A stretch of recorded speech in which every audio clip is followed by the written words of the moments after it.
Francisco, I do like the Super Bowl here. I love when you can just walk everywhere, just like last year with New Orleans, right? You can walk out and go, okay, here's Radio Row. Oh, I'm going to this restaurant. Oh, I'm going to meet this person here. And I think that's what's really cool. So for right now, during the week, right, it's a really small little area where a majority of the NFL is all hanging out here and around here. And, yeah, it's cool. It definitely is. And then later in the week, we'll make the transfer down to Santa Clara somewhere down there. You have a wild week. We've got a wild week. Super Bowl always, when your company has it, it adds to it, right? And because NBC and we're doing the game and the pregame show, which is a 5.5-hour show, it's a few things of like you find out kind of like today I'm finding out, we got to do a press conference tomorrow, and like I didn't know that I didn't know it, so that's on my schedule. You're like speaking to media. I guess they're bringing the people that are doing the game somewhere to answer questions from the media. It's like you're a quarterback again, right? So it's like you're doing that, right? And then of course we have,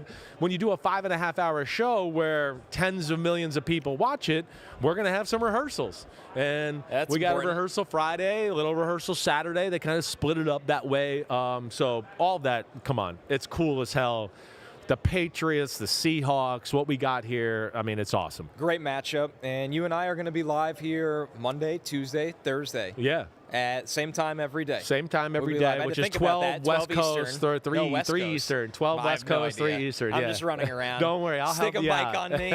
We'll chat. We'll have a good time. We have a really fun last segment today that I hope everyone sticks around for. You and I are going to draft back and forth the best non-quarterbacks in the Super Bowl. Right. Best players, most impactful. Yeah. I think it's a good lay of land because everywhere, and I understand it, everywhere you go around here, it's like, what do you think of Drake May in this game? What do you think of Sam Darnold? Too much. All the time. God, can we talk about Devin Witherspoon? Right, that's what it is. Or Christian Gonzalez. Right. So that's our and this is purpose. And the quarterbacks, like you're talking about, they get too much hype all the time anyways.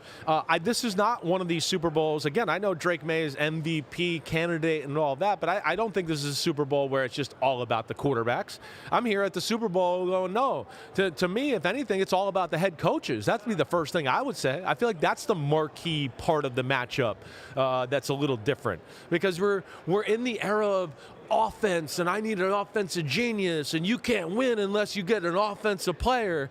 And here we are with two guys who just replaced all-time legends coaching 2 years later, right? I mean, we've gone from, I replaced Bill Belichick in New England 2 years ago, and then Pete Carroll being replaced, and we're already back in the Super Bowl? It's insane. Right? I mean, and then they're both defensive head coaches.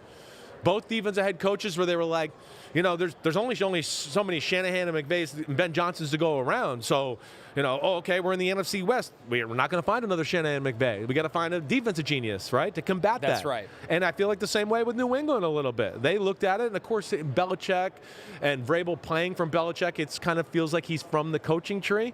But also of like, hey, we got to deal with Josh Allen. We had to deal with Mike McDaniel and the Dolphins offense. We need somebody in there to combat that. And so I really find that to be a fascinating part of the story. Well, they were bold enough to actually try a counterpunch than doing the same thing. And hiring Mike Vrabel is not bold. He was a head coach of the year and everything like that. But Mike McDonald, in an era like you said, Chris, where everybody's like offensive genius, offensive play caller in a division, they countered that with the defensive genius. So I think the pathway of how we got here, and then you have the pathway of Drake May, top 3 pick at quarterback, already here in his second year with Josh McDaniels, a guy that's kind of, it's unfair to say rebuilt his reputation, but after it didn't work out as a head coach, and everybody's like, God, when you have Josh McDaniels as an offensive coordinator, life's easier. Well, it's the ultimate shitting on your narrative Super Bowl. Right. That's what exactly I love. Right. That's where it's awesome. You said it about the coaches, right? Josh McDaniels, he's not that great of a coach. No. Josh McDaniels is one of the greatest offensive coordinators in the history of the sport. There's no other way to say that. He's definitely one of the top offensive coordinators in the last 25 years when it comes down to offensive game planning and doing what he's done. So, and of course, we're in the era of offense. So if you're leading that era in offense during right now, then you're one of the best there ever is. He's special. I mean, the other guy on the other side was a number 3 pick, right? And again, this goes into the narrative we fight all the time to go, there's plenty of good quarterbacks out there. There's plenty of them. There's not enough good offensive play callers and organizations that know how to set up young quarterbacks. That's the problem. Right. That's where we are.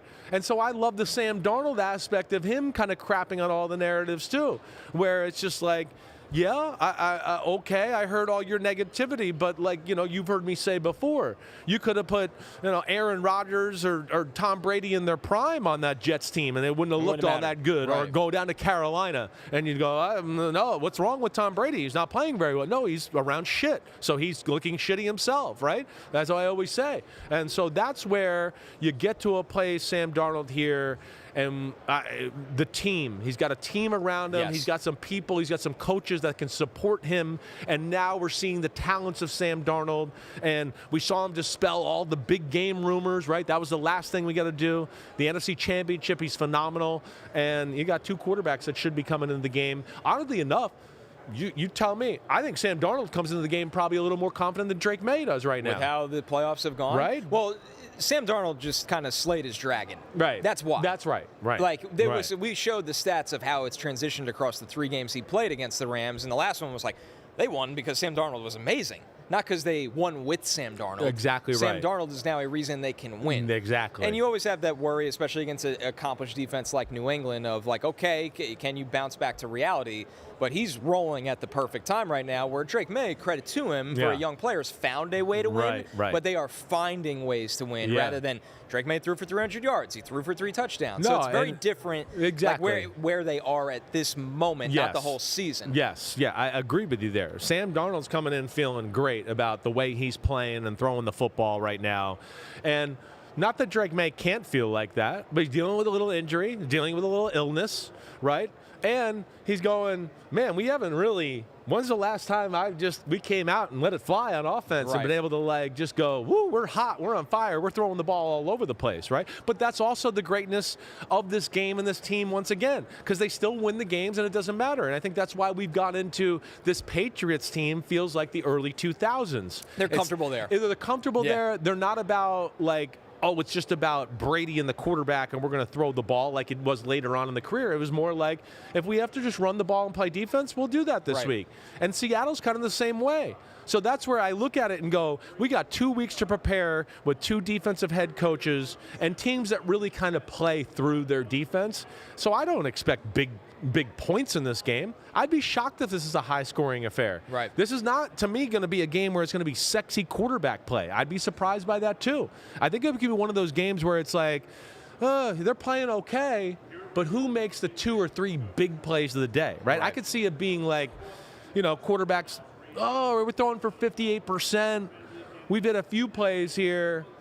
But the winning quarterback had like a 60-yard touchdown and like a 45-yard touchdown pass, a big scramble. Or something like that too, right? Yep. Where Drake May's legs may be coming. Exactly. That's kind of how I see it. I'd be shocked if this is some 34-31, 31-28 type of football game with these two guys game planning for 2 weeks. So as it stands today, Seattle's still favored by 4.5 points. The over-under for this game is 45.5, Chris, which is as average gets. Yeah. Anything in the 50s, extraordinarily high. Anything in the 30s, very, very low. So they think it's right down the middle. 24-20-ish, might tell you that right? they don't really have a feel necessarily of how this game will go. I wouldn't want to bet on this football game. No. I mean, not at all. Well, what do you think of this in the comments from Jags? Jags 67-94. The Pats' coaching experience would scare me if I'm Seattle. They have an advantage there. There's no question about that, right? And Vrabel, of course, what he's been around, his experience playing in the Super Bowl, how he's seen Bill Belichick coach him in those Super Bowls. Yes, Josh McDaniels is going to go, I've been here and done this. Like, this is just another year for me. I'm back in the Super Bowl calling plays. So, yeah, they are going to have that experience there, certainly. Now, on the other side, I know Mike McDonald hasn't been a part of that yet. But I still don't go, oh, man, he's at such a disadvantage. I'd give Vrabel the advantage a little bit, certainly, but not by a huge margin. Klint Kubiak, I kind of feel the same way. Like, really good. Okay, yeah, I give the advantage to Josh. I do. Klint Kubiak was in the Super Bowl 2 years ago with the 49ers as the pass game coordinator. He's been there, done that a little bit, too. But, yeah, as far as the coaching goes, it's hard, as we broke down last week or anything. The Patriots, their coaching, their management, I mean, we just watched an AFC Championship game where you go, the coaching gave them the advantage to win the game. Whether it's the 4th and 1 stop on the by that, or it's the the bootleg run by Drake May, sealed or the late substitution caused chaos for Denver's offense, and he throws an interception because now I didn't get the protection. I don't even know what coverage is because I was waiting for them to line up because they took so long. And that, to me, is yes. I'm with you at Jag 6794. I do think the Pats coaching has a little bit of an edge here in that one. A good note and reminder here from Pete that New England has 4 former head coaches from other places on their staff. Of course, Mike Vrabel, and of course Josh McDaniels. But the 2 people might not think of, Doug Marrone and Ben McAdoo. Yeah, right. So this is an experienced staff that, they've coached in plenty of big games. They've handled the entire picture. And Thomas Brown was a former interim head coach as well for Seattle, just Leslie Frazier. Yeah, it's funny. So you're right to hear that, yeah. It is very interesting. It definitely is. I'll say this to counter. Seattle never looks overwhelmed, scared, unprepared, despite being thought of a younger staff. These guys feel like they've had the answers for the last 7 weeks all the time. Pretty Most much. of the year, but the last 7 weeks have been like... Well, when you take it like this, right? They had a Week 10 bye last year. A Week 10 bye. And I might be off by a game here or so. But since Week 10 bye last year, I believe they're 22-5 as a football team. Insanity. That is insane. And off of byes or extra time, Seattle's really good, right? And like we've kind of talked about, I mean, Seattle, like, they were dominant in games this year, right? I mean, they didn't like play with their food. They didn't let teams that were lesser than them a lot hang around. No, they crushed them, and they dominated them that way. New England's similar, right, but not to the same capacity that Seattle. Seattle is a big play reliant football team. I can tell you from being there last week and being in that facility, as you would expect, because they got a bunch of crazy mofos that we like to watch play. They're confident. You know that. Yep. They believe in their ability to show up in those moments, right? And I think they should. I mean, as we've talked about, I think if we're gonna like what our man Jag 6794 just brought up again, right, with the coaching. I'd go, okay, so yeah, let's give it. The Patriots got a little advantage in the coaching department, but I think about players on the field, I'd go, I think the Seahawks have a little advantage there, right? I think if we made our old, conversation, let's build the perfect 22, right, off of these 2 teams, I think we'd probably have more Seahawks. Not by a lot. Like last year, when we got into it, and I went like, if we did the 22 last year, we're gonna have like 19 Eagles and 3 Chiefs. And I tried to explain that to people. That's how great the Eagles are. This one's a little bit more down the middle, but I do think we'd end up having more Seahawks than Patriots. So Drake May is the second youngest quarterback to start a Super Bowl. It's incredible. Do you know who I think it's Dan Marino. It is Dan Marino. Right. Yep. And obviously Drake May would be the youngest quarterback to win the Super Bowl. It's incredible. He's having, second year, what he's doing, you can't say enough about it. And again, another second-year quarterback, can they get to the Super Bowl and win and do all that? Yeah, here's another narrative, just, down the drain. See you later. But yeah, special year to be in the MVP conversation. Now, listen, I've said this. I favor Stafford in the MVP conversation. I do. I'm not going to say I favor. I voted for Matthew Stafford as the MVP, plain and simple. I know I'm not supposed to say it, but again, I didn't sign a contract, and they're not paying me, so they can't control everything that comes out of my mouth. But regardless, yeah, I did. I voted for Matthew Stafford. Right? Because of Stafford, again, we're talking about a guy who had 16 more touchdown passes. And I know the next thing everybody goes, well, he had all these 1-yard passes. Right. I'd go, if we sat here and watched the 1-yard passes, you'd go, damn, they're pretty good, even though they're 1 yard. I mean, right? There's a reason it was such a big part of the offense. Well, his ability to throw no looks and sidearms and drop a ball that comes out of the sky and falls into the bucket. I mean, it's special. And then he also did lead the league in deep touchdown passes too. That's gets lost in the nuance there. But regardless, that doesn't take away from what Drake May has done. I mean, it's special. It's amazing. It really is. I mean, Dan Marino in that year in 1984 is one of the most special years in the history of football by a quarterback, and he was the youngest quarterback in football. That's what's crazy, right? 5,000 yards in 1984. I mean, it's insane. It's ridiculous. 40-something touchdowns in 1984 where they were like, let's run up the middle again for 4 yards, right? So that was out of this world, but nonetheless, in the day of quarterbacks being scrutinized, I scrutinized them coming out of the draft. There were some things that I worried about a little bit. He dispelled all that and then some. It's amazing what Drake May is doing right now. Yeah, and Marino did that in an era where they played less games as well. Less games. Yeah. You could bump and hit receivers down the field still. Right. And you got killed as a quarterback. And you could get murdered. Like, Your literally head murdered. knocked They were off. like, are you dead? You okay. We're not going to throw the flag even if you are dead. We don't really care. It's just a different era. Didn't really exist. New England showing, as many teams, surprisingly many teams have, you can make it here with a second-year quarterback. This is why you see teams now, when they think they have the guy, floored in free agency and in the draft. He's the 4th second-year quarterback in the last 7 years to lead a team to the Super Bowl. Obviously Mahomes. But Joe Burrow. Joe Burrow, that's right. I forgot he was second year. Sneaky one, Brock Purdy. Oh, that's right. Yeah. So the whole, like, well, by year 4 we'll be – no, like, this is – the NFL's not like that anymore. No, it's not. You got to press on the gas when you feel like you're close. Well, because we know it's the league so close, right? Yeah, the turnover, the salary cap, the allocations of assets. You can only have so many on a football team. So all that plays into what you're talking about. And then, hey, you're Mr. Draft Guru guy. What do we talk about every year when we talk about the draft? Experience. Did he play a lot, right? And do that. That's why I think we're talking about that being so important. So you can hit the ground running going, hey, he's already had a lot of reps in college, so he's comfortable in the NFL as compared to Anthony Richardson, who didn't. And we're still in year 4, and we're going, I hope he can get comfortable this year. J.J. McCarthy, who played a good amount, but didn't have to throw the ball a ton. Asked to do that, right? Yeah. He didn't have reps throwing the football the same way. And here we are going another year, and we're going to go, I hope J.J. McCarthy can get get better this year, right? So I think that's why to me, it is important to play and get those reps and do that. And Drake May had an extended period of time in North Carolina playing big-time football. And, yeah, it was a little up and down that last year, but regardless, he got the play, and you could tell that experience has really done a lot for him here in the NFL and the adjustment. That's a model that's spreading everywhere right now. That's Curt Cignetti's model at college.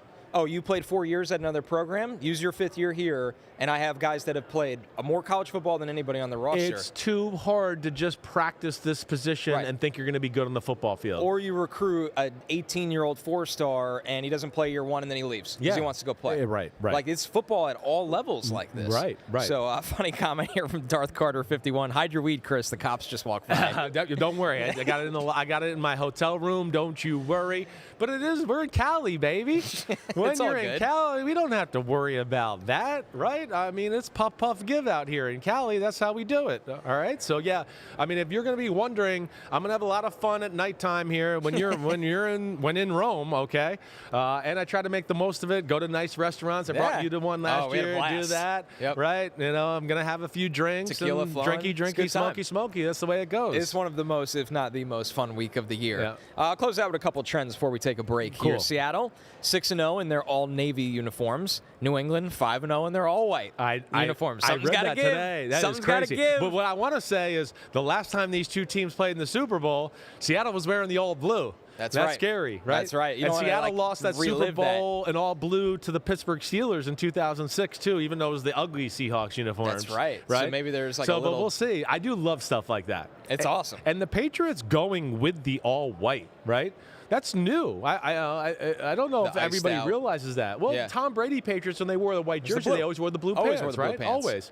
So I do like the look of the white on white, and I love the look of the blue on blue. So I'm excited to see that on the field under the lights on Sunday, along with what the field looks like. I'm always excited to see the paints and the colors on the field. And I just got a text message a minute ago of a picture of the field, but I'm not allowed to share it, right? But man, it does look good. It really does. New England 9-0 on the road. Seattle 8-1 on the road. The best road record in the NFL across the last 2 seasons. They are 15-2 on the road under Mike Macdonald. When you talk about the amount of games these two teams have won here in a row, or 15 out of 16. I mean, I asked Florio earlier today. I was like, I don't remember a Super Bowl where both teams feel like they were won so many out of the last whatever, right? It's like all they know. That's all they know. It's like, damn, I mean, they don't remember losing except for early in the year. And, of course, the Seahawks had that one blip in L.A. where Darnold threw 4 interceptions, and they still almost won the football game. But, yeah, these are two teams that walking on the field lately are going, we're used to winning, we're used to bullying people,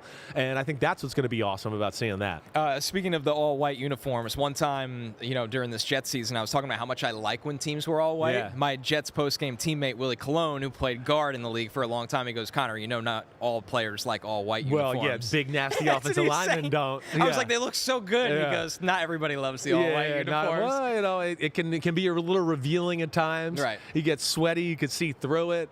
blood gets on it. That gets seen. Oh, it turns ugly Offensive quick. linemen can be gross. All right, I won't even paint that picture for you. So that white can be dangerous. White can be dangerous. We're going to take our first break. When we're back, we're checking in on the coaching carousel, where a lot of moves have happened over the last week.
All right, we got the full slate of head coaching hires. Of course, Klint Kubiak to the Raiders will be official after the Super Bowl. But here we go, Chris. The Giants with John Harbaugh, the Falcons with Kevin Stefanski, the Dolphins with Jeff Hafley, the Titans with Robert Saleh, the Ravens go with Jesse Minter, an old friend. The Steelers go with Mike McCarthy. The new ones here, the Bills land on Joe Brady, which we've discussed, but the Browns go with Todd Monken, and the Cardinals go with Mike LaFleur. Hey. Let me start right there. One, I'm a fan of Todd Monken. I do believe he should be a head coach in the NFL. I want to make that very clear. I like Todd Monken's offense. I'm devastated that he's not coming to the Giants to be the offensive coordinator. That would have been amazing right? for Jackson I Dart. think he fits. Jackson Dart would have fit right in that scheme perfectly, right? The way he moves. I know he's not Lamar Jackson, but you could play a similar offense that way. Exactly right. Yep. He's athletic enough. But I find that to be an incredible decision. One, because I think most of the league thought Jim Schwartz was going to be the head coach. Of course he did. I mean, we can see with his reaction, right? Yeah. So that, to me, was a shocker. And to let, again, I'm Todd Monken I like, but to let a proven commodity, no doubt one of the 2 or 3 or 4 best defensive minds in the sport out of the building there, that was like, we're all going to be evaluating that next year.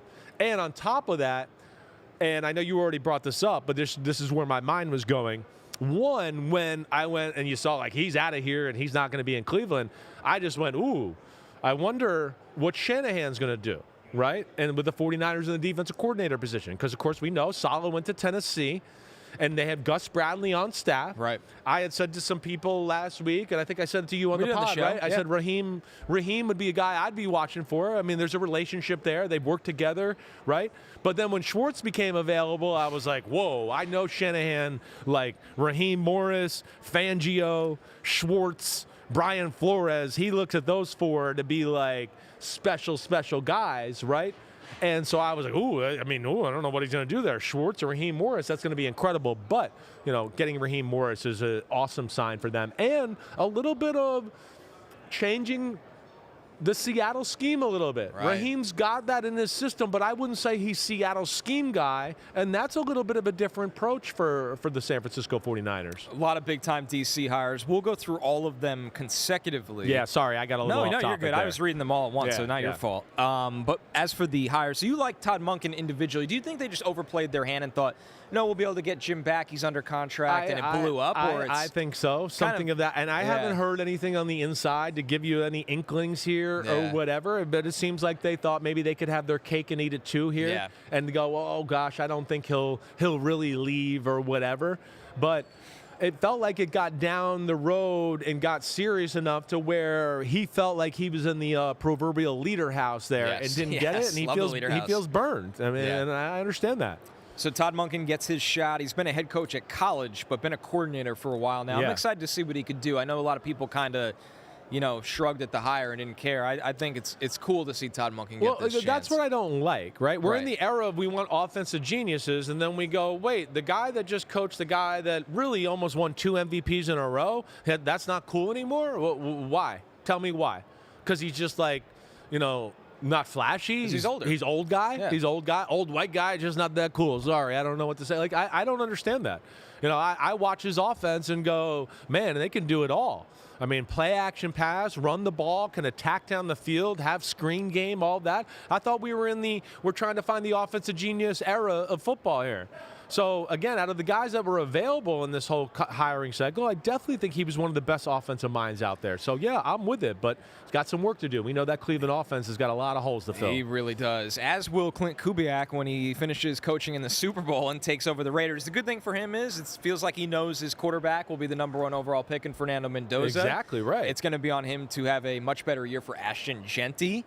But the Raiders, Chris, we talked about this a lot. It was the year where there weren't a lot of guys like this. Right. Younger play caller, strictly an offensive coordinator, as the big, like Ben Johnson. Yeah, no Liam Cohen's, none of that. Exactly. Right. But this year, this was kind of that guy. He's one of those guys. Right. Yeah, definitely. Right. I mean, I'm not going to sit here and lie and tell you I put him in the class of Ben Johnson. That was pretty rare Ben territory. Johnson's crazy good, right? I mean, I looked at Ben Johnson like I looked at Shanahan. I just went, there's just like his offense is next level. But along those lines, I think exactly what we're talking about. And you got to like everything. I mean, first off, the pedigree. He's been around the NFL forever. And another father-son duo. And, yeah, there's something to be in the family business. I mean, that's what I've been around the Shanahans from my college days. Coach Shanahan would come home, and guess what they did? They talked about football all day, right? So, and then when Kyle had free time, guess what he did? He went and hung out with Mike Shanahan on the sidelines or in the facility or whatever, right? So there's knowledge of that. I mean, we all know somebody that's got a father and the son got in the family business, and you go, it's not because we had to be like, oh, my son's stupid and here, we got to find him a job. It's like, no, he knows how to run this business maybe better than I do. He's been learning it since he was a little kid. Sean McVay's grandfather. Sean McVay's grandfather. It goes on and on. It's part of the reason and a big reason of why we can't get enough African-American head coaches in the league, because the league is so deep-rooted in history of families and things and people knowing each other that it lends to a lot of self sometimes going, well, I'm going to hire the guy I'm more comfortable with, or I knew his dad, or I knew his grandfather, so I know what I'm going to get from this family and this guy. And I think that's what hurts that process a lot here. But he is, of course, done a phenomenal job here. Reclamation project, Sam Darnold, he's a bust. Sam can't work. Oh, okay, no, obviously he can. Even what he did last year, it wasn't great in New Orleans, but he had a full year there, right, where Derek Carr got hurt, all of that stuff, and they still had some games and moments in offense. Definitely. He worked for Shanahan the year before that in the Super Bowl when they lost to the Chiefs. So I love all of that, and I'm not shocked by this. This was 1 and 2 where you kind of felt like this for the last 10 days. You were like, it feels like Klint Kubiak's going to the Raiders. And to your point with Fernando Mendoza, I think he fits it perfectly. Right? Fernando Mendoza, we just watched the national championship. We watched it. He's a pocket passer. He's an accurate thrower. He's amazing off of play action. That's what stands out to me. That's what he's made for. And he fits this offense and what Klint Kubiak will want to do. Another one here, the Cardinals go with Rams offensive coordinator Mike LaFleur. Yeah. This is, if you showed everybody the list of 10 jobs, like, oh, I'm not surprised Mike McCarthy's back. I'm not shocked that, right away Robert Saleh gets another chance here, or Kevin Stefanski. This would be the name I think the average NFL fan would be like, I didn't think Mike LaFleur was getting a head coaching job this year. Right. Well, Well, this goes back to an old story called if you work for Shanahan and McVay, everybody thinks you're awesome, right? I mean, there's value to it. And I'm not saying that. He's done both, exactly. I mean, yeah, he failed a little bit with the Jets as the offensive play caller. It was a really tough position. Right. He did some really good things. He did too. Right. People forget that. They do. First-time head coach, second pick of the draft. He was working for a first-time head coach. All right. It was his first time calling the plays and offensively doing that. But yes, I think there was a lot of people that still watch film of some of those games and go, oh, there was some good ideas and some good things they do. And I could speak to this. I'll show you some little inside knowledge here with this as well. Right. Like, you know, one, he's thought of more highly in league circles than the public, okay? Secondly, I can tell you from Shanahan right out of his mouth, like when he went to the Rams, when Mike LaFleur went to the Rams, he was like, oh, gosh, Mike's going with McVay. He's going to teach Sean some of my run game tricks and some of the things that Sean doesn't know about my run game and all that. And what I want to say too is, like, you don't get that position or do that with Kyle unless you're really good in what you've done. And then so now he's taken with Kyle. He's learned a little bit from what he did right and wrong with the Jets. And then he goes to McVay for 2 years, steals a few ideas from that, right? Learns how to be a different head coach than maybe Shanahan or Saleh, put his own spin on things. And I think that's why you're seeing him right here with a team that needs some help on the offensive side of the ball. That is right. And third, I'll say, Robert Saleh did not want to fire this man. So Robert Saleh was forced to fire Mike LaFleur. He was forced by ownership because of the way the quarterback looked and everything there. And the quarterback deserves some of the ownership in that discussion, right? GM, everything else. That was a tough spot. It was a tough spot. Zach Wilson going into New York, first-time head coach, first-time play caller, and a whole bunch of other things that were working against them that led to a stew of not being very good. We had some strange news while we've been gone. Bill Belichick won't be a first-ballot Hall of Famer, Chris. I can't say anybody in the NFL world, besides the people that didn't vote for this, saw this coming in any way. We also have an interesting quote here from Gerald McCoy. Yeah.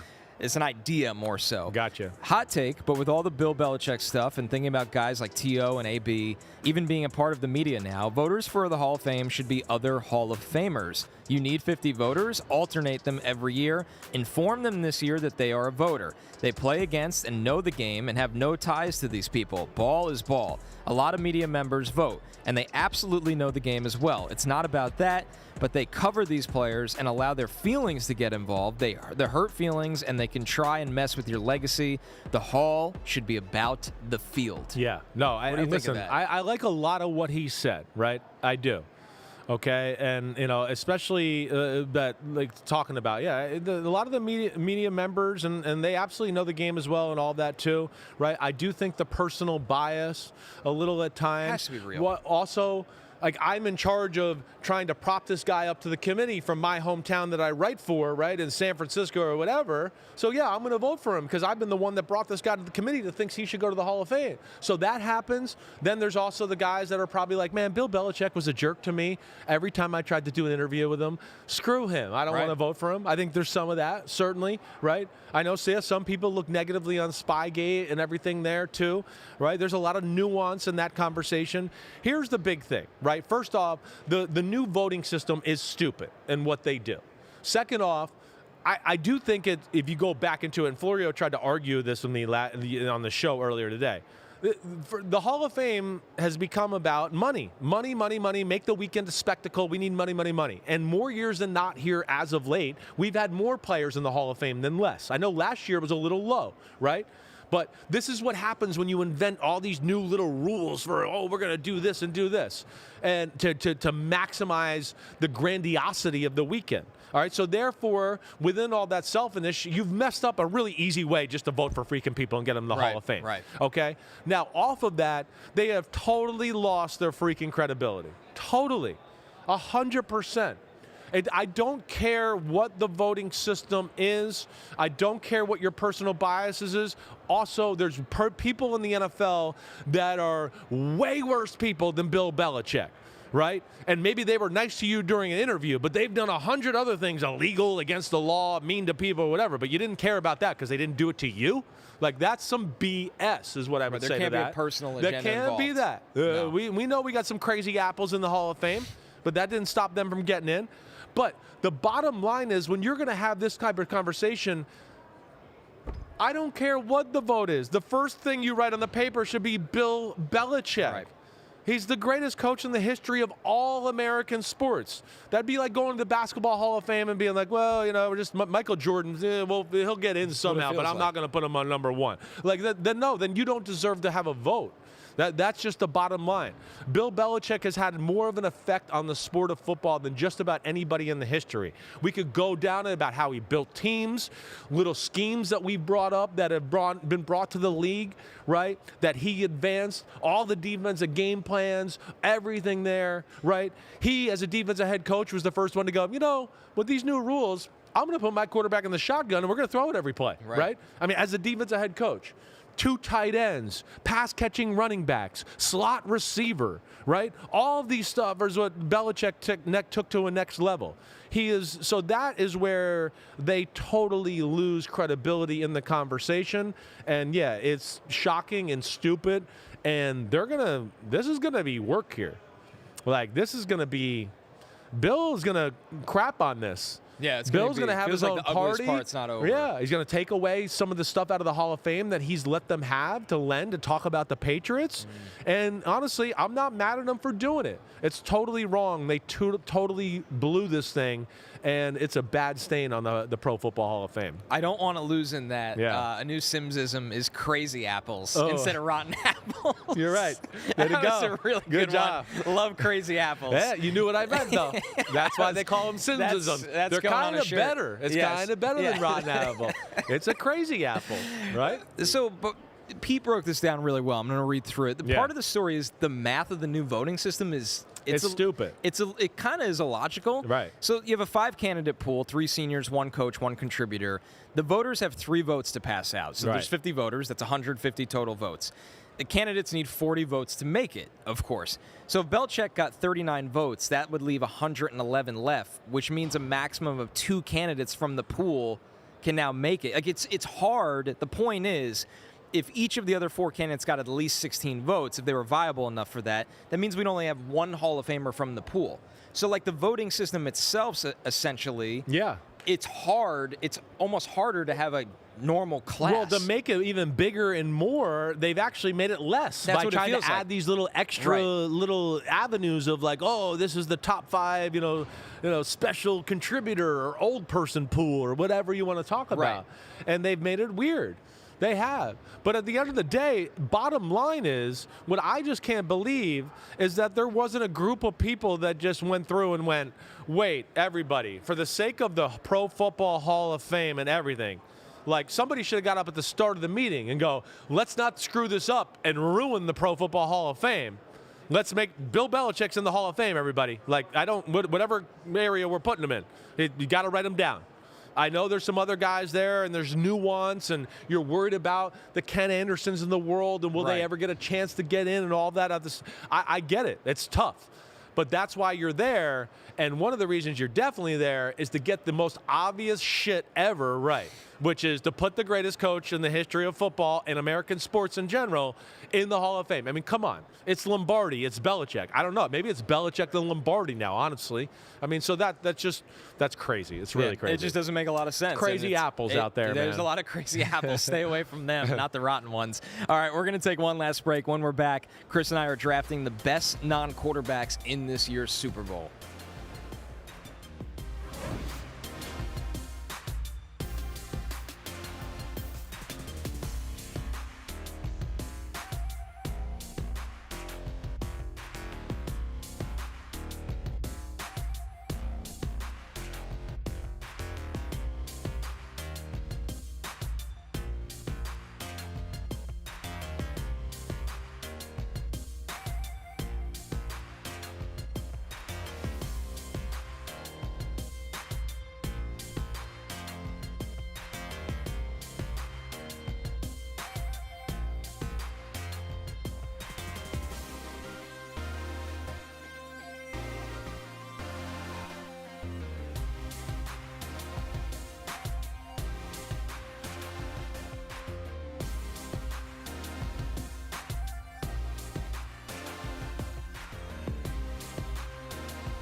Catch us live from Radio Row all week, live from San Francisco. We got the Dan Patrick Show. PFT Live, of course, is 12 p.m. Eastern Time. Fantasy Football Happy Hour at 2 p.m. Eastern Time.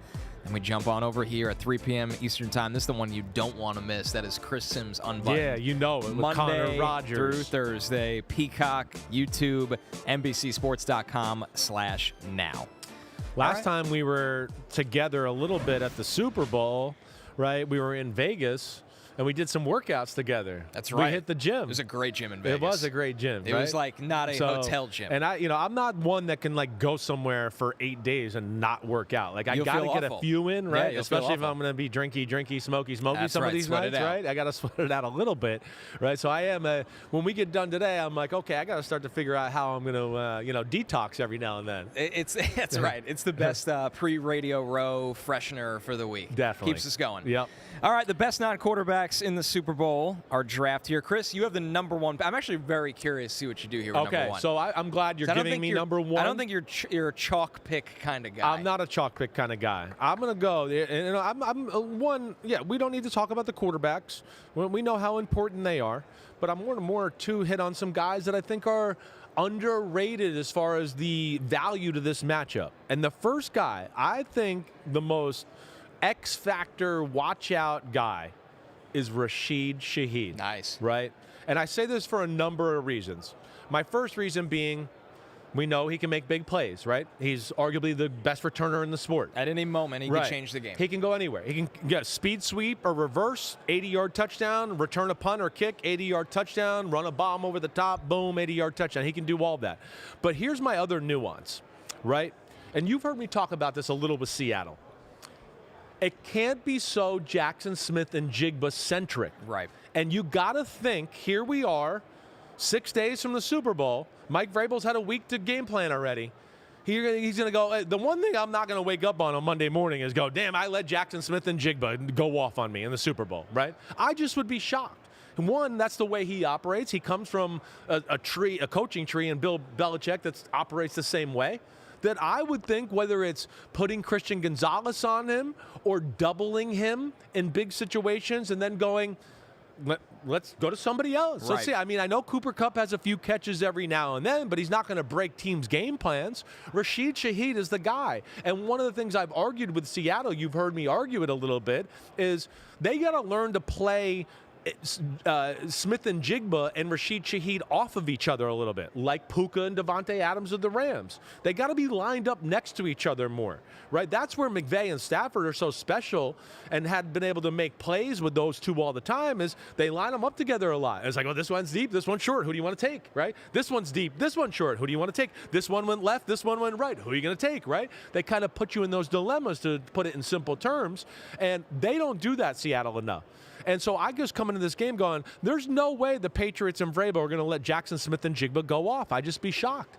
And so then it becomes, okay, do we have enough of a playbook and a compartment in the playbook to get Rashid Shaheed off? And that's where I kind of go with him as my top pick. Well, I really like that you brought up the aspect of changing the game on special teams, because if Rashid Shaheed, or on the other side, Marcus Jones, if they have a big return, that can literally be the difference in this game with how tight it feels. Right. So I don't blame you. I'm going to take the chalk. I'm going to take Jackson Smith and Jigba. Okay, good. And here, this is kind of piggybacking off of a thought you have. If Christian Gonzalez can't handle him one-on-one and you need to allocate 2 defenders to him, it's all going to be about a numbers game, opening things up for Kenneth Walker. Yeah. So if Jackson Smith and Jigba comes out in the first half and shows, I'm a problem, you have to allocate more attention to me, that plays into Kubiak's hands where he wants to run the ball with Kenneth Walker. So I'll take Jackson Smith and Jigba. I hear you there. I mean, hey, they're going to this is a guy that's from the school of Shanahan, right? And they are going to feature, right? They're going to feature their guy, right? Like Shanahan would have, whether it was Deebo Samuel or Julio Jones back in the day with the Falcons, or Andre Johnson before that with the Houston Texans, right? They're going to build the offense around it. And that's, again, another reason why, it's a big part of the game. If he goes for over 100 or something like that, I'd go, well, man, then Seattle, I do think is going to win the football game because it's just going to open up everything else up. Right. I don't feel that way if he gets stuck at 50, 55, and then I go, ooh, I don't know. I haven't seen Seattle on the regular answer with other guys a whole lot, right? And that's where it's big to me. You think Vrabel makes them in this game? Exactly or will try right. to make them. All right. Here's my next one. Not going to be a surprise here for anybody, but I'm going to just go with Will Campbell. I'm going to go with Will Campbell, the left tackle, right? You know, in a lot of ways, there's some context to this. But we know he's struggled, right? We know that this is a good pass rush, but I think the D tackles are the bigger part of the Seattle defense than maybe the rushers. They're really good. Uchenna Nwosu, DeMarcus Lawrence, right? I mean, they certainly can cause some havoc, but they're not the Houston guys or they're not the Denver guys, right, off the edge. Yep. But what I say with Will Campbell, too, is yeah, he's got to be able to win that matchup because I don't think Drake May is going to be able to make a living just stepping up in the pocket all day because of that. And what I also say within that and why I say it is just that if they get to a part of the game here and Seattle's got like 5 sacks, I go, that's not good. That's not good because that means that New England hasn't been able to run the ball and control the clock that way. I mean, New England's been one of the best running teams in football this year, right? They play balanced football. So then that means they're having to throw the ball too much, and I would think they're in trouble there. But, yeah, they got to be able to depend on him to hold down the fort because they got their hands full already with Byron Murphy and Leonard Williams on the inside that they're going to be like, wait, we can't always slide a guard to your side or help you out. We're going to have to leave you on your own a little bit on an island at times. So you're taking the X factor approach, which I love. I guess a little bit. No, right, it's important here because I think that's more interesting, which I'm going to follow it up with a blend of talent, but also an X factor. Yeah. Devin Witherspoon. Yeah. And the thing with Witherspoon is, while he's played a lot of his snaps at outside corner, they do move him around enough. In this playoff, 64 snaps at outside corner, but also 26 in the slot, 16 in the box.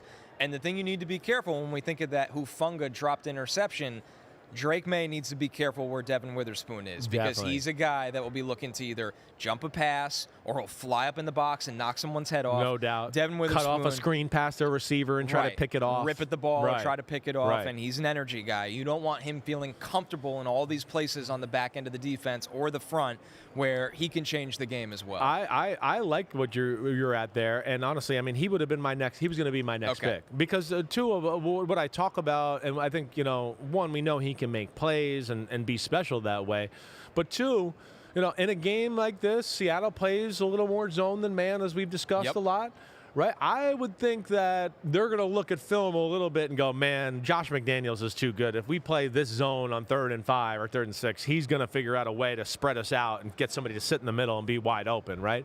So within that, I do think they'll dabble in some man, and I think, too, he's going to be on Stephon Diggs in that slot.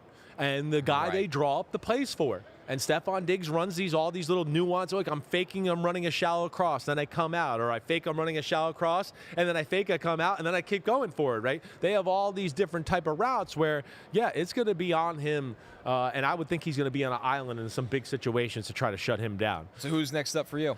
Next one up, I'm going to go with Christian Barmore from the New England Patriots. He was pretty high up the list for me. Yeah, I mean, he's one incredible defensive lineman, as we know. He's awesome run stopper, also underrated as a pass rusher as far as pushing the pocket and doing that.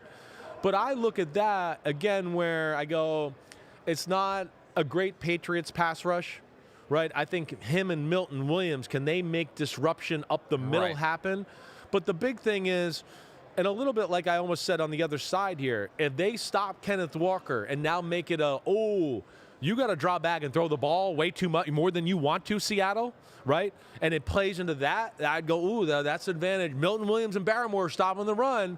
Now Darnold, where the Seahawks maybe wanted to throw the ball 30 times for the game, all of a sudden now it's up to 42 or 44. Right. And I don't know if that's necessarily a winning formula for the for the Seattle Seahawks. So that's where I'll go Barmore, who, I mean, when he's on his game, he's as good as it gets inside. I like where your head is at. My next pick is Milton Williams for that reason. It's about the interior guys for New England because Seattle, for all their strengths, Anthony Bradford at right guard, is an issue in pass protection. No doubt. He gives up a lot of pressures, sacks, quarterback hits. Milton Williams, he's winning at almost a 19% rate in this postseason. I mean, it's incredible watching him on. He looks like he's moving at a different speed than most defensive linemen right now. That win against Quinn Miners was like, wow. Yeah, well, right. Like, it was Jared Simmons didn't stand a chance. Right.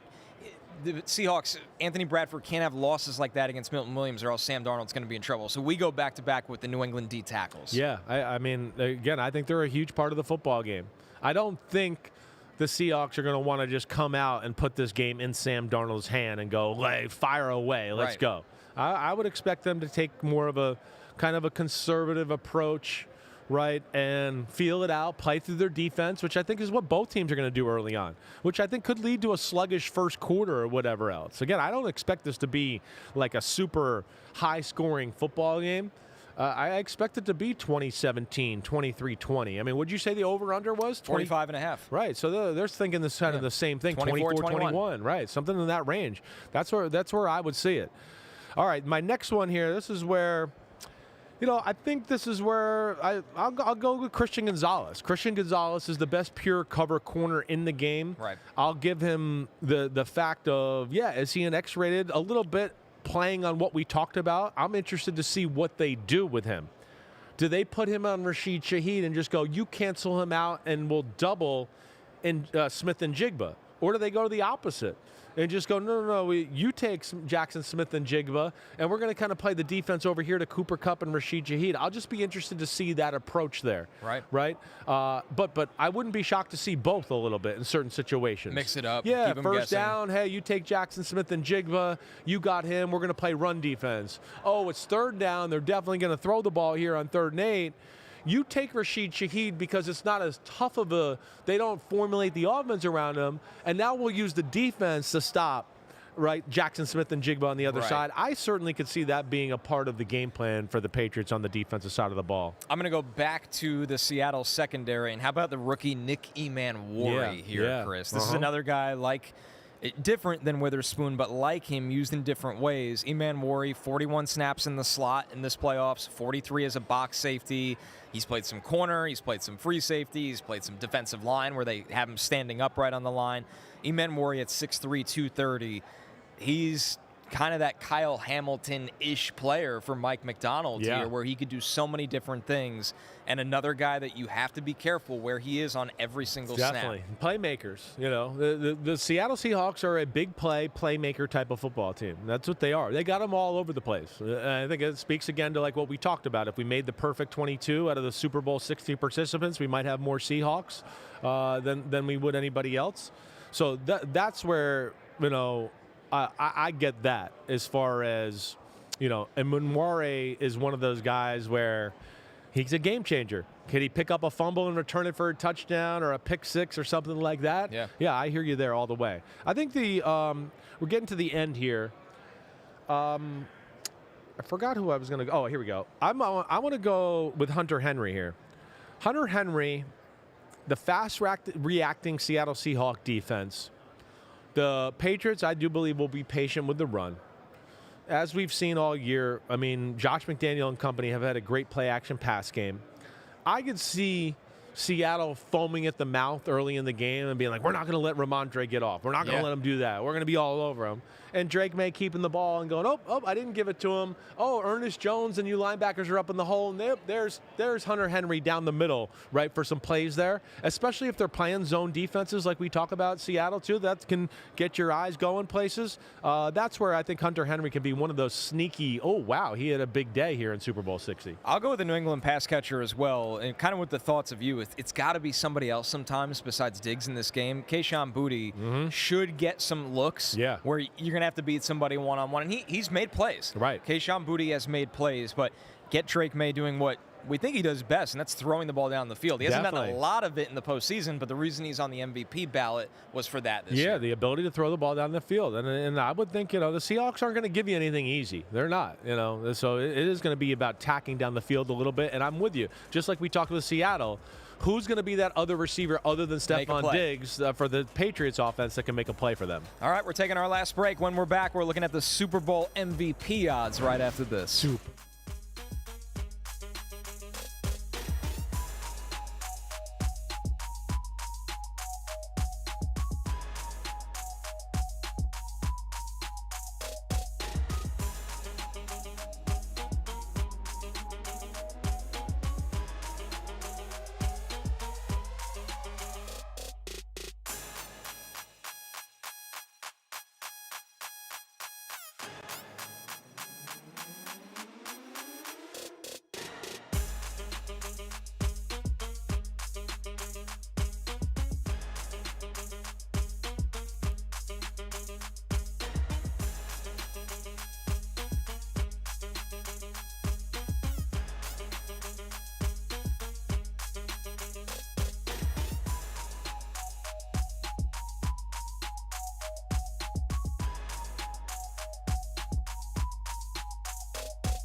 DraftKings Sportsbook is an official sports betting partner of the NFL, and new customers can bet $5 and get $300 in bonus bets if your bet wins. Download the app and use promo code cornerback when you sign up. DraftKings Sportsbook, the crown is yours. Here are the Super Bowl MVP odds for Super Bowl 60. No surprise to see the quarterbacks at the top. Sam Darnold plus 120, Drake May plus 235, and then down the board, Chris, a lot of skill players, and then the long shot defenders. You think it could be a non-quarterback in this game? I do feel think there's a possibility for this built one. For that. Definitely. I do think there is. And again, we've gotten carried away with the quarterback MVP thing. It's just, Right. it's too much. I mean, how many voters I ran into last year that went, man, I wish I could have had the night to sleep on it. I would have made Josh Sweat the MVP, right? There's just too much of that. Stop making it a de facto, the quarterback Right. won, so he's the MVP. That's not a good process. I don't like that at all. I do think this is a year we could have a change up. That's it for us. We'll be back tomorrow. See you tomorrow. Yes, sir. You know where to find us. Chris Sims Unbuttoned, Connor Rogers, and I. Peace out. See you too.